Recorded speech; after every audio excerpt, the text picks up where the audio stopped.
کچھ عورتیں جن کے پیٹ میں بچہ ہوتا ہے، حاملہ ہوتی ہے، ان کے بارے میں بہت سارے لوگوں کا یہ خیال ہوتا ہے کہ عورت کے پیٹ میں بچہ ہے، خاص طور سے جب 8واں 9 مہینہ یا آخر دن چلتے ہیں تو لوگ کہتے ہیں کہ ایسی عورتوں کو روزہ نہیں رکھنا چاہیے۔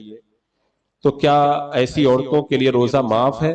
اگر وہ روزہ چھوڑیں گی تو انہیں کوئی گناہ نہیں ہوگا؟ حکم شرع یہ ہے کہ عورت کو حمل کی حالت میں اگر روزہ رکھنے سے اپنی جان کا اندیشہ ہو یا اپنے آپ کو زیادہ نقصان ہونے کا اندیشہ ہو، یا پیٹ میں جو بچہ ہے اس کو نقصان ہونے کا صحیح اندیشہ ہو کہ اگر وہ روزہ رکھیں گی تو اسے یا اس کے بچے کو سخت نقصان ہوگا، تو ایسی صورت میں وہ رمضان کا روزہ چھوڑ سکتی ہے، بعد میں اس روزے کی قضا رکھ لے۔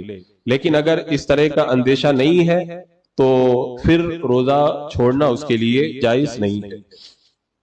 اب پتہ کیسے چلے گا کہ اس کو یا وہ بچے کو تکلیف ہوگی کہ نہیں ہوگی؟ تو اس کی تین صورتیں ہیں۔ ایک تو یہ کہ ظاہری طور پر کچھ ایسی نشانیاں پائی جا رہی ہیں جس سے ہمیں پتہ چل رہا ہے کہ اگر عورت روزہ رکھے گی تو اسے یا اس کے بچے کو تکلیف ہوگی۔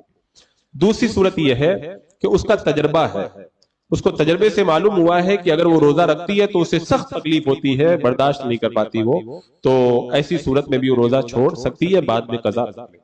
تیسری صورت یہ ہے کوئی مسلمان جو غیر فاسق ڈاکٹر ہو، پرہیزگار ڈاکٹر ہو، اس طرح کا ڈاکٹر طبیب اگر بتا دے کہ اگر تم روزہ رکھو گی تو تمہیں سخت تکلیف ہوگی تو وہ روزہ چھوڑ سکتی ہے۔